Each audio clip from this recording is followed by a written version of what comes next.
तो हम बात कर रहे हैं व्हाट इज लिविंग की डिफिनेशन की हम बात कर रहे हैं कि लिविंग क्या होता है। ठीक, लिविंग क्या है, इन सब के बारे में हम बात करेंगे। तो आपको बताएंगे कि क्या क्या ऐसे कैरेक्टर हैं जो लिविंग में आते हैं। ये आपके सामने होगा।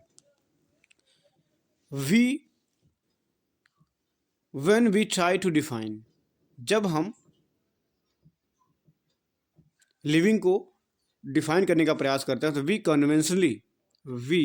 Conventionally look for distinctive characters. ऐसे कुछ कैरेक्टर होते हैं जिनके बारे में हम बात करेंगे कि उन्हीं से ये पता चलेगा कि इनके कौन कौन से कैरेक्टर हैं जो लिविंग ऑर्गेनिजम्स में पाए जाते हैं।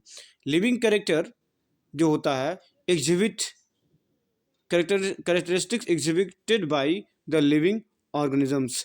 ऐसे कौन कौन से कैरेक्टर हैं जिसके बारे में हम बात करेंगे और वो लिविंग ऑर्गेनिजम्स में पाए जाते हैं।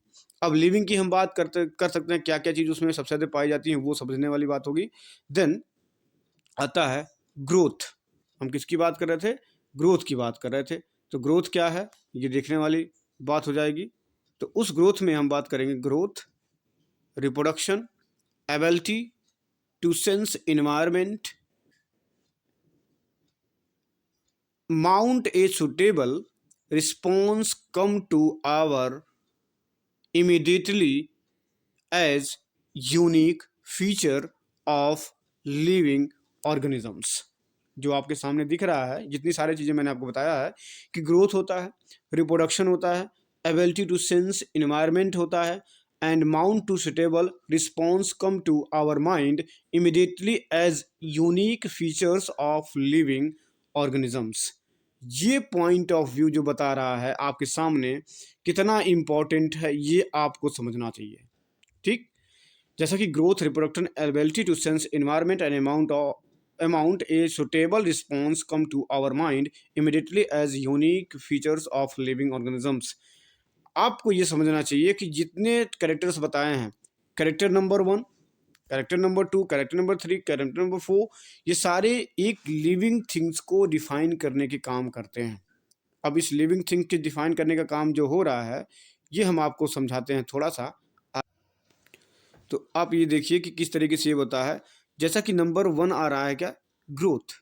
नंबर 1 पे ग्रोथ, दूसरे नंबर पे कह रहा है रिप्रोडक्शन, तीसरे नंबर पे कह रहा है एबिलिटी टू सेंस इन्वायरमेंट, ये आ रहा है। आगे जो आपको मिलेगा ये 3 ऐसे कैरेक्टर हैं लिविंग थिंग में जो उसको डिफाइन करते हैं। ग्रोथ आपको पता ही होगा कि एक छोटा सा बच्चा, छोटे से बच्चे मतलब 6 महीने से लेके वो अपने 20 साल की उम्र तक उसमें ग्रोथ होती रहती है। ठीक, वो ग्रोथ चलता रहता है। इसी तरीके से एक सेल है तो 2 सेल बनाएगा। अब 1 से 2 सेल होने का मतलब कि वो डिवाइड हुआ। अब जैसे कैसे कर सकते हैं कि ये सेल है फॉर एग्जांपल, और इस सेल से 2 सेल बनेगा। तो 2 सेल बनने का मतलब क्या हुआ? ये डिवाइड हुआ।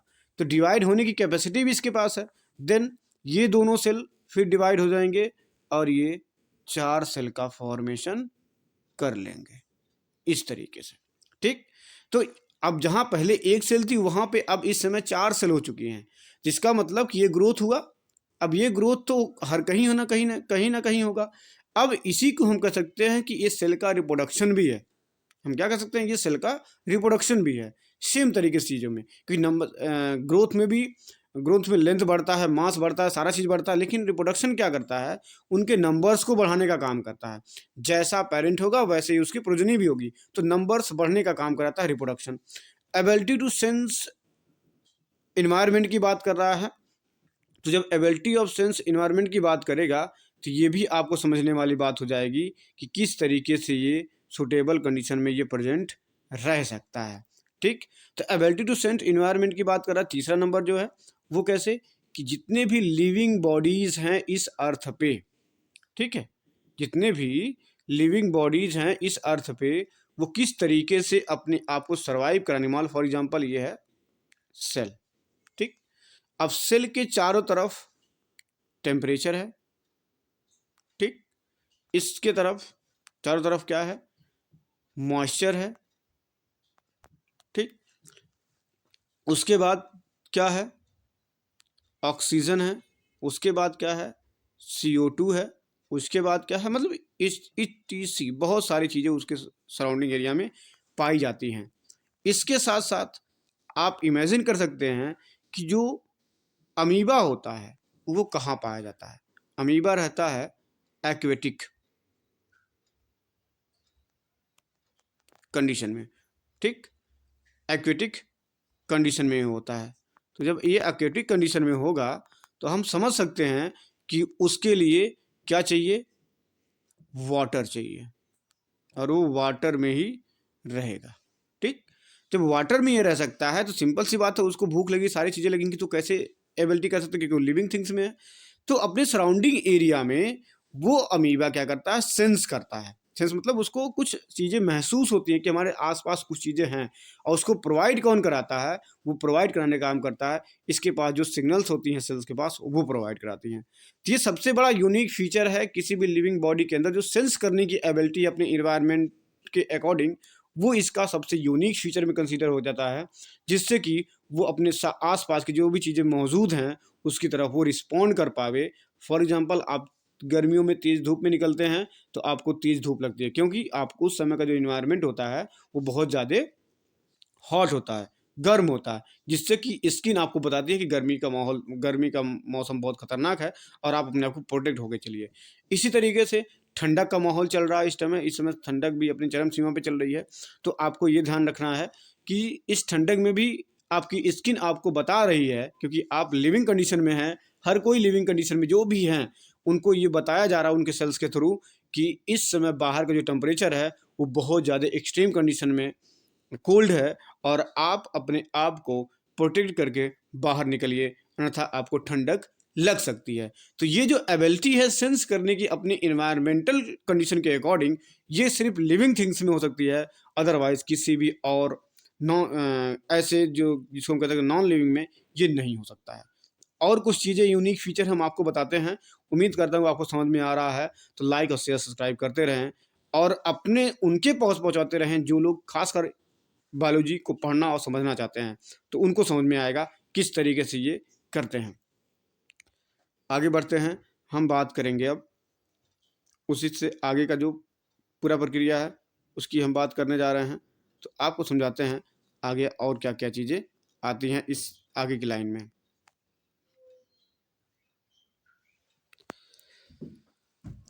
One can add a few, one can add a few more feature like, more feature like, more feature like metabolism, ability to self-replicate, self-organize, interact, self-organize, interact, and emergence to this list. ठीक, ये 3-4 point ऐसे हैं जहां से आने वाले जो NEET का पेपर है उसमें क्वेश्चन बन सकता है, मोस्ट इंपॉर्टेंट है, इसको आपको ध्यान रखने वाली बात होगी।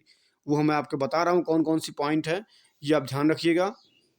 वन कैन ऐड, देखिएगा ध्यान से, one can add more feature like metabolism, ability to self replicate, self organise, interact and emergence to this list. अब इसको आप समझिए कैसे। मेटाबोलाइज, देखिए ग्रोथ किसको पार्टिसिपेट करता है, ग्रोथ क्यों होती है, ये आपको समझना है। अब जैसे कि सेल है, ठीक, अब सेल के अंदर मेटाबॉलिक एक्टिविटीज हो रही है, ये चल रही है। इसका मतलब क्या है कि सेल के अंदर कुछ टूट रहा है, कुछ बन रहा है, कुछ टूट रहा है, कुछ बन रहा है, ठीक।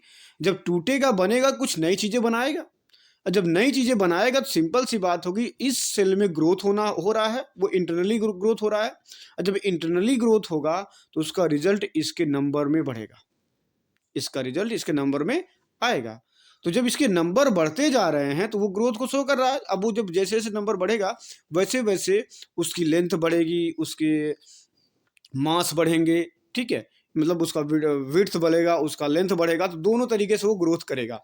तो वो रिप्रेजेंट करता है कि हाँ ग्रोथ इसमें हो रही है।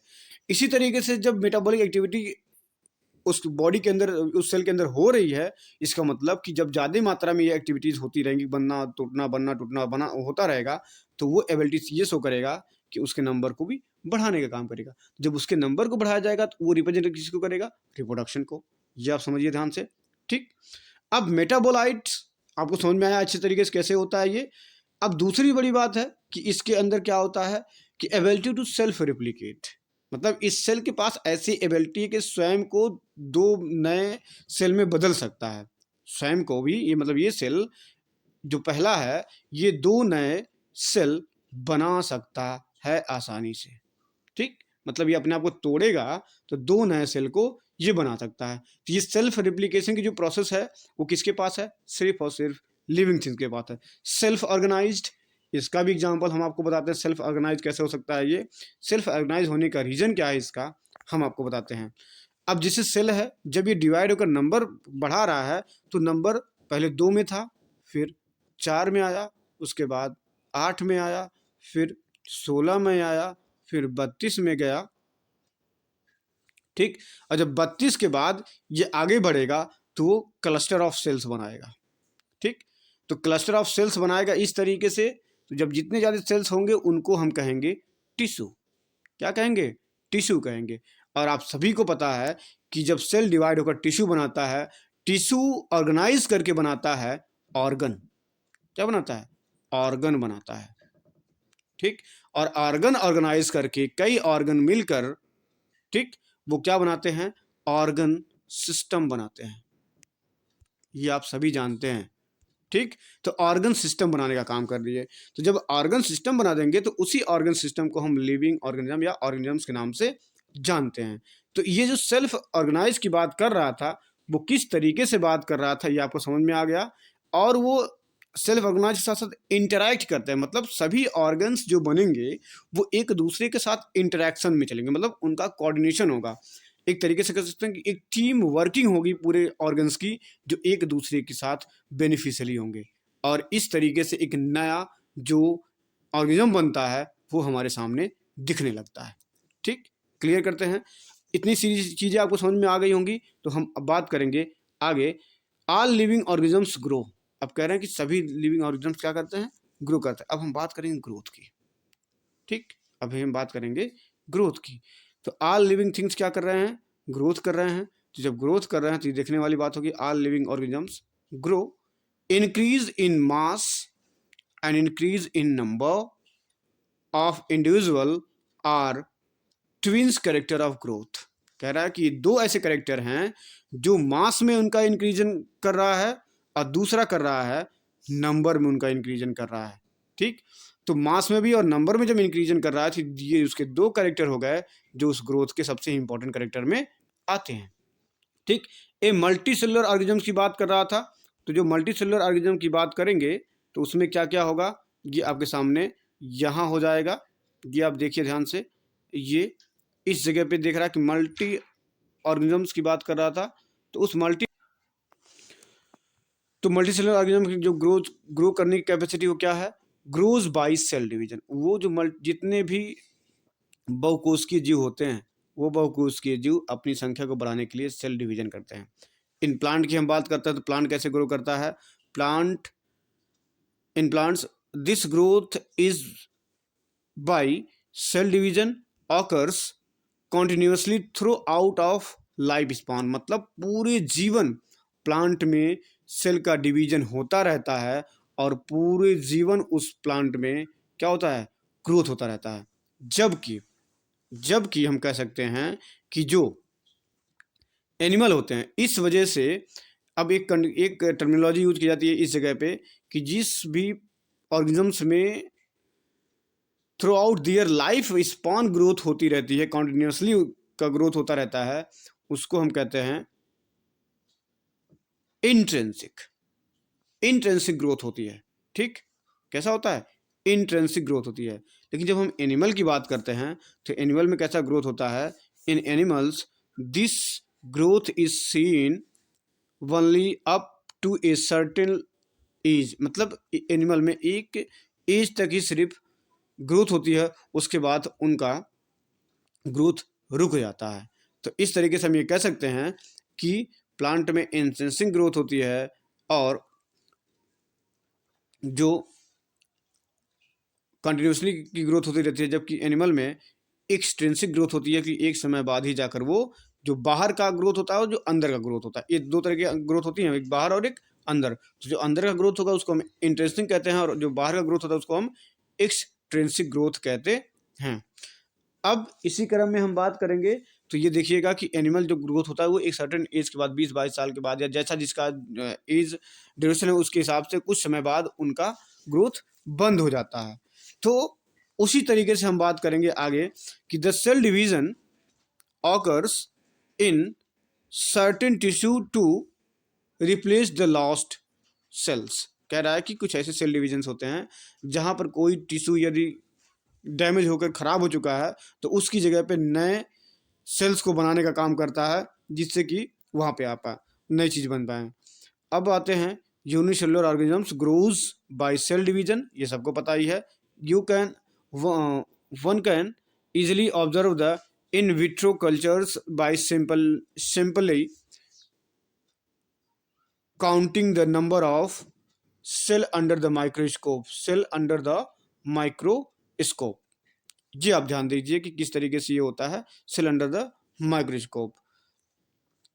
इन majority of higher animals and plants growth and reproduction are the mutually exclusive event. कह रहा है कि चाहे एनिमल हो या प्लांट हो, उन दोनों में ग्रोथ और reproduction are mutually exclusive growth, मतलब ये दोनों में जरूर होगा और बेनिफिशियली होता है। One must remember the increase in body mass is consider as growth. अब ये जो हम आपको बता रहे हैं ये पॉइंट आपका मोस्ट इंपॉर्टेंट है यहाँ से लेके यहाँ तक ग्रोथ के लिए, ठीक। इसके अलावा कुछ और चीज़ें हम आपको बताने जा रहे हैं। Non living object also grow if we takes increase in body mass as certain for growth. ये आप देखिए कि कह रहा है। अब आपको एक चीज क्लियर रखना है कि ग्रोथ सिर्फ लिविंग थिंग्स में नहीं होता है, नॉन लिविंग में भी होता है। मतलब लिविंग में भी होगा और नॉन लिविंग में भी ग्रोथ होता है। फॉर लाइक इसकी बात कर रहा था, mountain, boulders, sand moulds to be sand mounts do grow, ये सब भी करते हैं। इनमें कोई भी सेंस करने की एबिलिटी नहीं है लेकिन ये ग्रो कर रहे हैं। इसका मतलब कि जो ग्रोथ है वो डिफाइनिंग फीचर नहीं है, क्योंकि ये दोनों जगहों पे हो रहा है, लिविंग थिंग्स में भी हो रहा है और नॉन लिविंग थिंग्स में भी हो रहा है। तो ये आप समझिए कि ग्रोथ कहाँ कहाँ नहीं हो रहा है, ये समझने वाली बात होगी। तो एक तरीके से ये है कि नॉन लिविंग थिंग्स में जो ग्रोथ हो रहा है वो कहाँ हो रहा है। तो हम बात कर रहे थे, ठीक।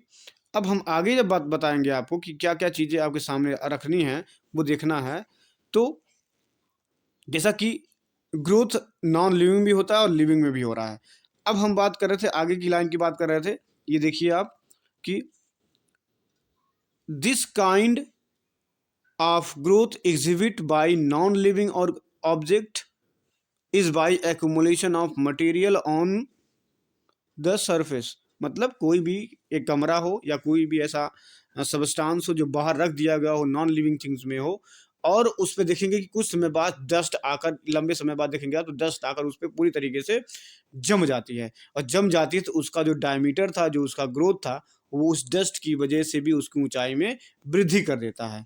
तो इस वजह से ये डिफाइनिंग फीचर नहीं होता है। इसके अलावा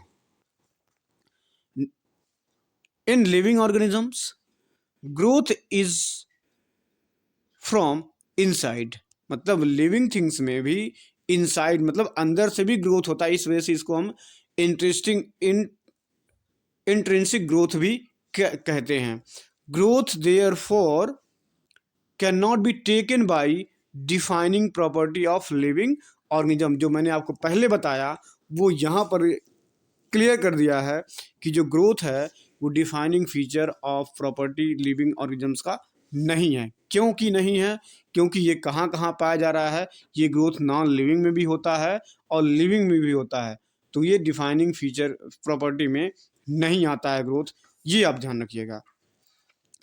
conditions under which can be observed, all living organisms have to be explained, and then we understand that is a characteristic of living system.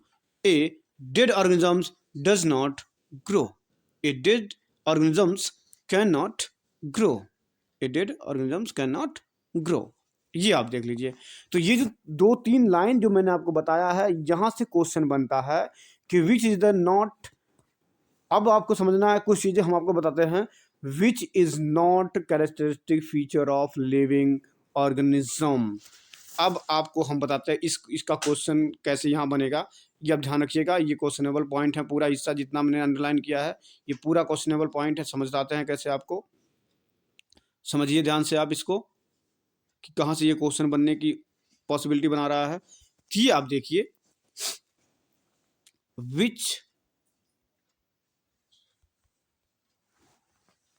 Which is not defining feature of living organism। आपको ध्यान देना किस चीज के लिए इस तरह का यदि क्वेश्चन बनता है, तो आपको ध्यान देने वाली बात होगी कि पहले तो आप क्वेश्चन को समझिए और समझने के बाद सोचिए क्या कह रहा है, पूछ क्या रहा है। पूछा है नॉट है, तो आपको समझना सिर्फ ध्यान देना है कि नॉट नहीं लिखा है, नॉट। तो नॉट का मतलब कि क्या ऐसा कैरेक्टर है जो लिविंग थिंग्स का डिफाइनिंग फीचर नहीं है। तो इसमें जो आंसर देगा, ए में आ सकता है ग्रोथ, हो सकता है जो दोनों में होता है, ठीक। दूसरा दे सकता है बी रिप्रोडक्शन, सी कह सकता है मेटाबोलाइट, ठीक, मेटाबोलिक एक्टिविटी, और जो डी हो सकता है वो हो सकता है कॉन्शियसनेस, ठीक। तो नॉट कहा है, नॉट, यह दोनों में कंडीशन की बात कर रहा है। तो इसमें सबसे पहली बात तो करेगा कि इसमें चारों दे दिया है, तो चारों में क्या गलत है क्या सही है ये समझने। नॉट है तो नॉट को समझने वाली बात है कि इसमें ग्रोथ नहीं होगा, पहला चीज।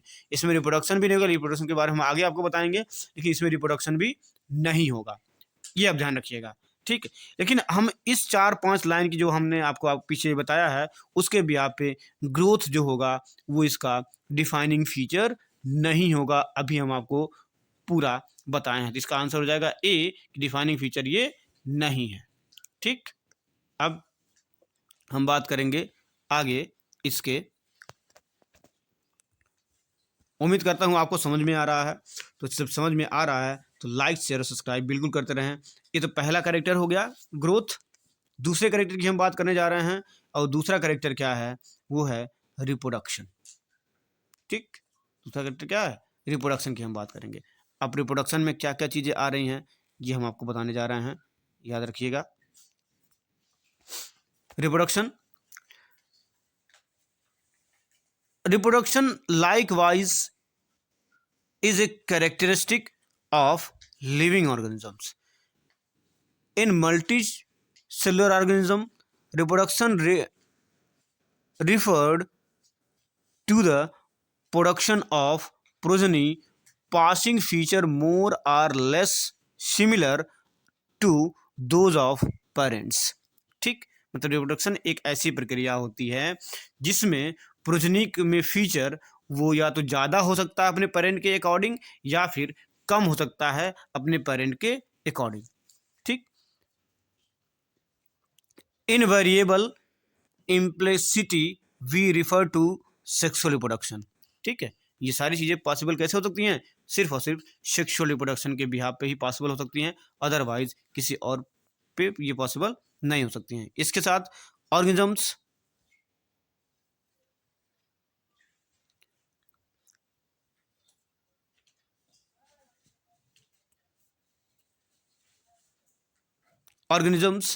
reproduce by asexual means by fungi multiply and spread easily due to the millions of asexual spores they produce।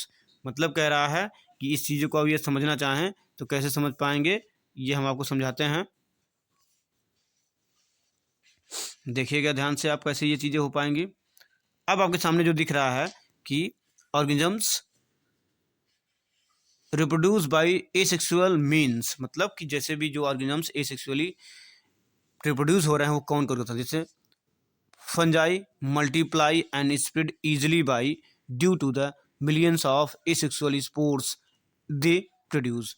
मतलब फंजाई जो होता है वो पाउडरी सब्सटेंस बनाता है, और वो पाउडरी सब्सटेंस आसानी से क्या होते हैं कि हवा के साथ किसी भी तरीके के साथ वो फैल जाते हैं, जो मिलियंस ऑफ फंजाई को स्पोर्स को बनने के बाद वो आसानी से फैल जाते हैं, जिससे कि आसानी से बहुत सारे फंजाई आ जाते हैं।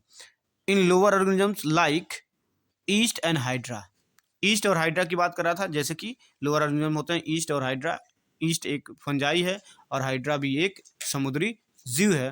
वी ऑब्जर्व बडिंग, इन दोनों में बडिंग पाई जाती है। बडिंग का मतलब क्या है कि इसको समझने वाली बात होगी कि हाइड्रा कहाँ होता है। फॉर एग्जाम्पल आप समझिए कि ये हाइड्रा है, ठीक।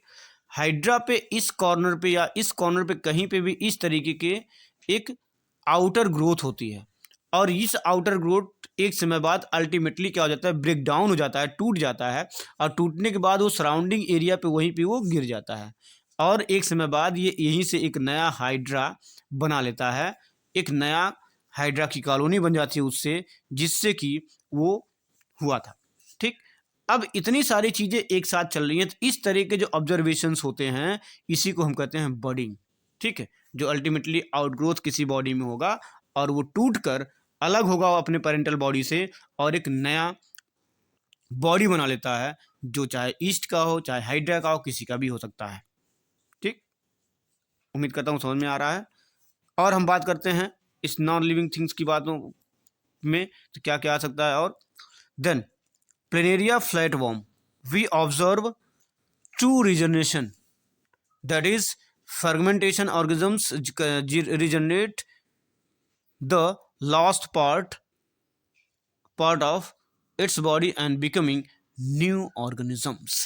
बहुत ही इंटरेस्टिंग लाइन लिखा हुआ है, ये आपको ये लाइन ध्यान देने वाली बात होगी। बहुत इंटरेस्टिंग लाइन के साथ ये बता रहा है कि जो फ्लेनेरिया होता है एक ऐसा एनिमल जो पूरी तरीके से चिमटे के लायक होता है, फ्लैट होता है, सीधा होता है एकदम, ठीक। और इसमें रीजनरेशन पावर बहुत ज़्यादा पाई जाती है। अब रीजनरेशन पावर पाए जाने की वजह क्या हो सकती है, ये रीजनरेशन पावर क्या है, कैसे है, ये समझने वाली बात होगी। फॉर एग्जाम्पल आप समझिए कि ये प्लेनेरिया है, ऐसे सीधा होगा, ये ऐसे होता है, ठीक। यहाँ ये है।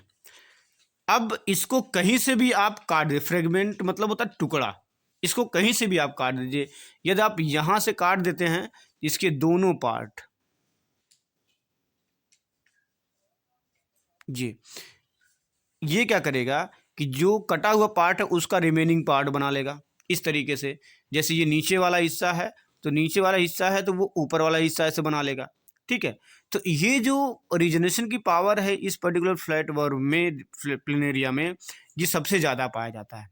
इसके किसी भी पार्ट को आप काट देंगे, चाहे आप यहाँ से ऐसे कई कई टुकड़े में कर दीजिए, तब भी कोई दिक्कत नहीं होगी। तो कहीं से आप इसको काट सकते हैं, तो काटने के बाद भी ये सारी चीज़ें आपके सामने रख देता है, बना देता है, ठीक। तो उम्मीद करता हूँ आपको ये समझ में आ रहा है। जो समझ में आ रहा है तो लाइक शेयर और सब्सक्राइब करते रहें, ठीक। तो इस जैसा कि मैंने आपको बताया कि इसको कहीं से भी काट देंगे तो वो सीधे सीधे उसको क्या कर लेगा, अपना नया फ्रेगमेंट या अपनी नई बॉडी को बनाता है, एक नया ऑर्गेनिजम्स बना लेता है। The fungi, the filamentous algae, comma, the protonema of mosses all easily multiply by fragmentation। कह रहा है कि फंजाई हो, एल्गी हो, फिलामेंटस मॉसेस हो, ये सभी लोग आसानी से अपने आप को तोड़ लेते हैं, और तोड़ने के बाद जितने भी इसके सेगमेंट बनेंगे वो सभी सेगमेंट एक नए नए पौधे को बना लेते हैं या एक नए नए ऑर्गेनिजम्स को बना लेते हैं, ठीक। आगे बढ़ते हैं, बात करते हैं और सारी चीज़ों के बारे में।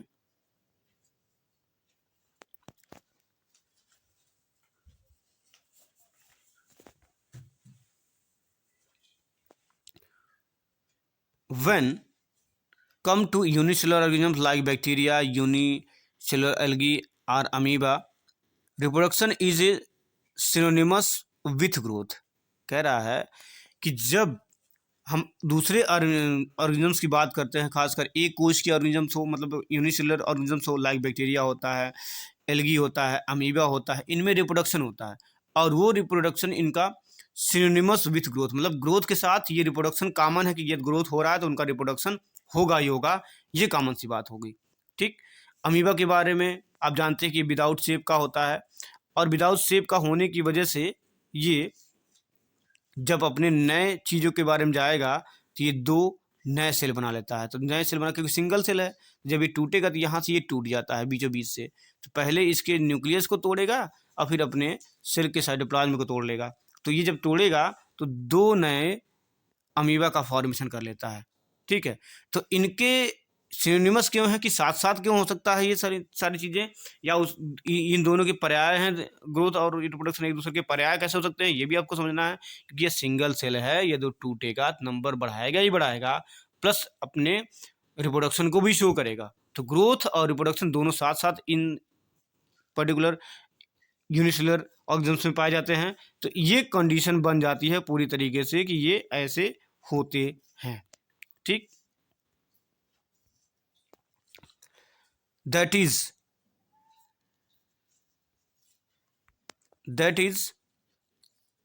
Increase in number of cells. ठीक, जैसा कि मैंने अभी समझाया वही लिखा हुआ सामने।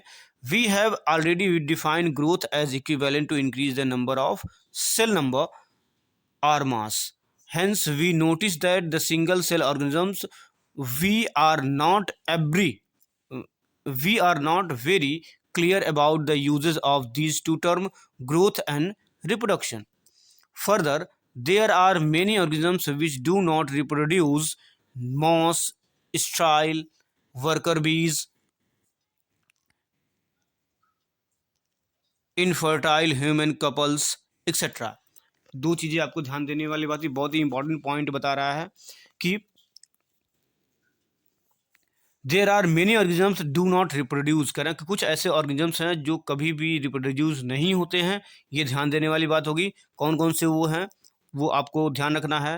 वो मॉसेस हैं, ठीक, स्ट्राइल, वर्कर बीज हैं, ठीक, इनफर्टाइल ह्यूमन कपल्स हैं। ये तीन ऐसे एग्जाम्पल इस बुक में दिया है जो कभी भी रिप्रोड्यूस नहीं होंगे। इसके साथ जब ये रिप्रोड्यूस नहीं होंगे तो उसकी बात हम क्या करेंगे, hence reproduction is also can not be an all exclusive defining characters. अभी आपको ध्यान देना है, कैन नॉट, ये याद रखना है आपको कि रिप्रोडक्शन जो है वो all inclusive defining character of living bodies की नहीं होती हैं, ये ध्यान देने वाली बात होगी। तो ये भी नहीं है। तो of course non living object is capable of reproducing और रिप्लेसिंग बाई इटसेल्फ। इसका मतलब कह रहा है कि जो नॉन लिविंग ऑब्जेक्ट हैं वो भी कैपेबल होते हैं रिप्रोड्यूसिंग करने की। फॉर एग्जांपल कोई मेज़ है, अब मेज़ की संख्या को बढ़ाना या उसके टुकड़े को बढ़ाना है तो उसको कहीं से भी आप तोड़ डाल दीजिए, उसके नंबर को आप बढ़ा सकते हैं, तोड़ कर भी, उसको काट कर भी, कहीं से भी उसके नंबर को बढ़ा सकते हैं। फॉर एग्जांपल ये मेज़ है, ठीक, ये इसके ऐसे लगे हुए हैं ये, तो ये हम इसको यहाँ से कट कर दें, यहाँ से कट कर दें, यहाँ से कट कर दें, यहाँ से कट कर दें और इसको बीच से ऐसे कर दें, इसकी संख्या कई हो गई, इसकी भी संख्या बढ़ गई।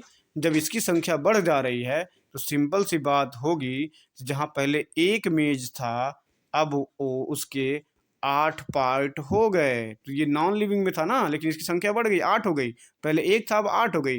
तो इसमें भी रिप्रोडक्शन हो रहा है, इसकी नंबर संख्या बढ़ रही है। इसका मतलब कि जो क्या क्या अब आपको समझाते हैं बहुत अच्छी तरीके से कि दो ऐसे डिफाइन कैरेक्टर मिले हैं आपको जो डिफाइनिंग फीचर नहीं हैं। अब आपको मेरा पहला वाला क्वेश्चन याद आ रहा होगा जब वो हम ऊपर बताए थे आपको। तो पहला वाला क्वेश्चन की बात करा कि दो ऐसे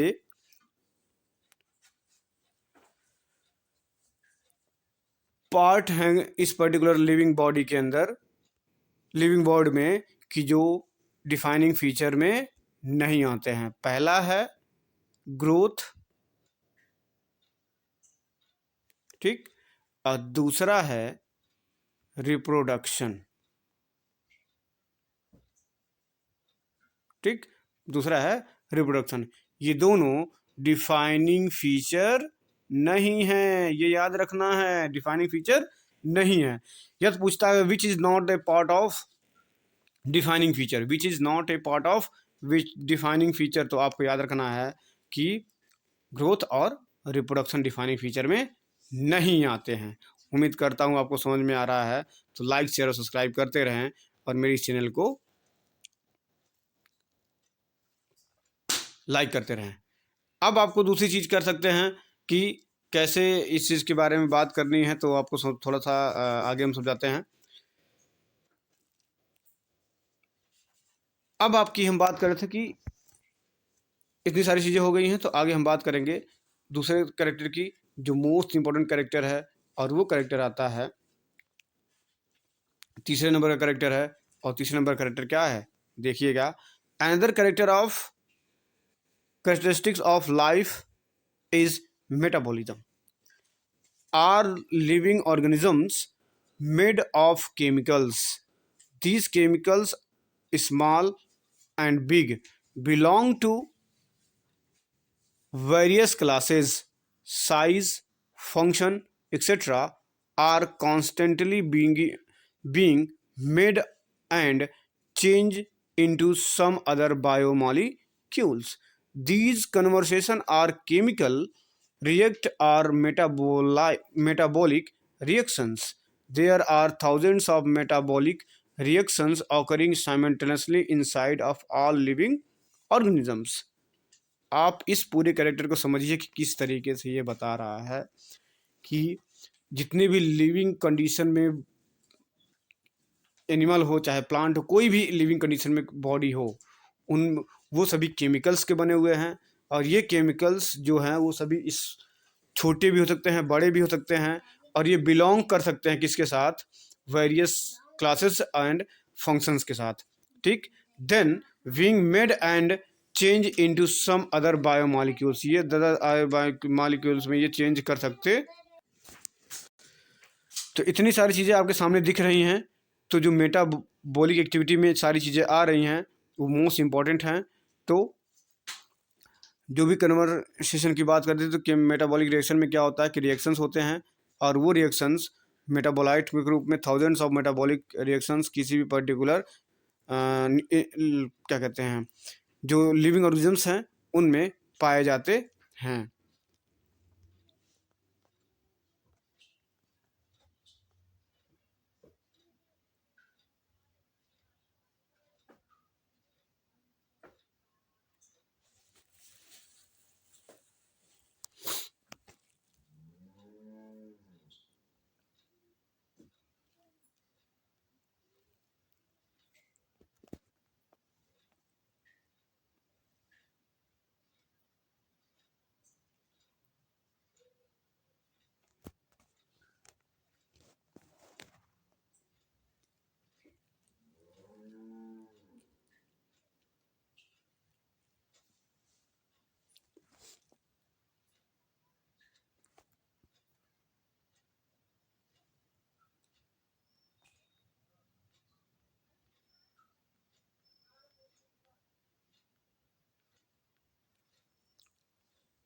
Be they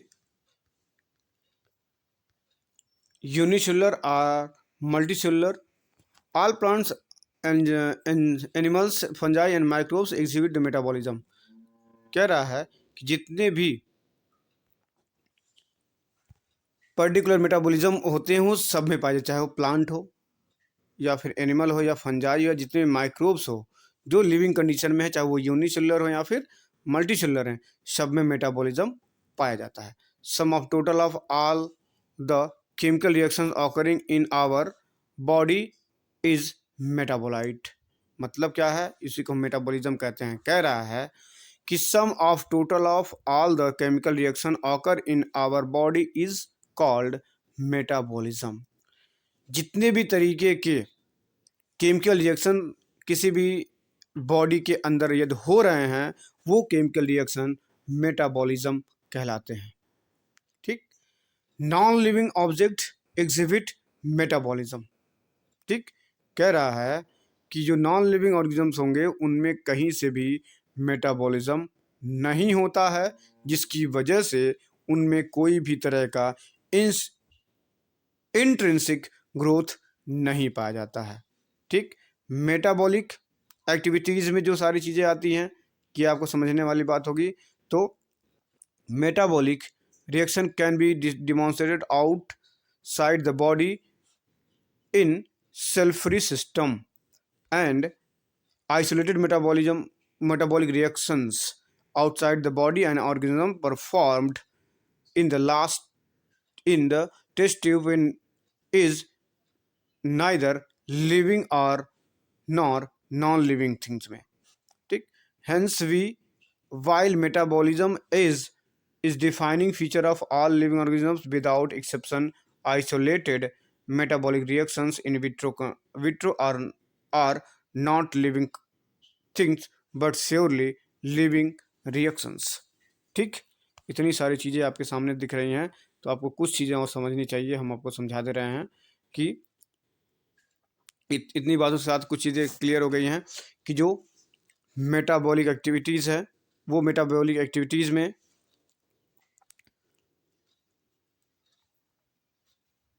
मेटाबॉलिज्म जो है वो एक डिफाइनिंग फीचर है सभी लिविंग थिंग्स के अंदर। सब जितने भी लिविंग ऑर्गेनिजम्स हैं सभी में ये डिफाइनिंग फीचर में आता है।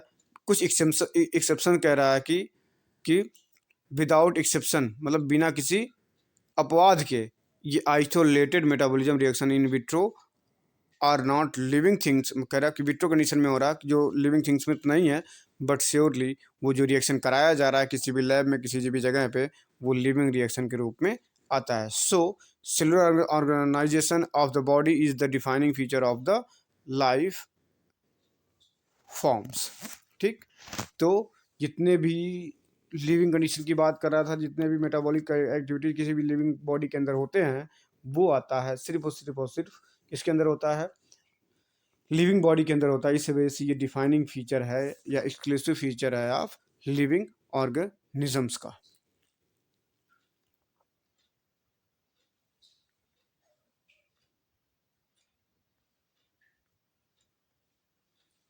अब अगले पैरा की हम बात कर रहे थे, तो अगले पैरे में क्या क्या चीज़ें लिखी है ये समझने वाली बात है। Perhaps the most obvious and technically complicated feature of all living organism is this ability to sense their surrounding or environment and respond to their environmental stimuli, which could be physical, chemical, and biological. We sense our environment through our sense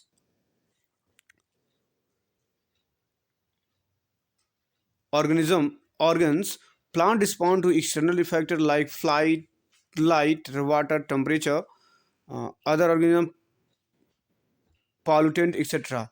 All organisms from the prokaryote to most complex eukaryote can sense and respond to environmental cues.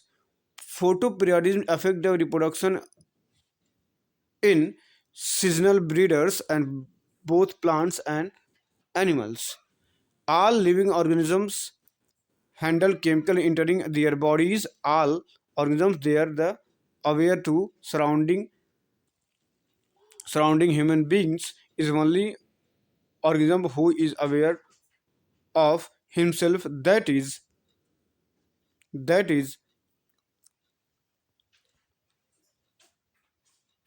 that is half self consciousness। ठीक। तो consciousness therefore become the defining property of living organism.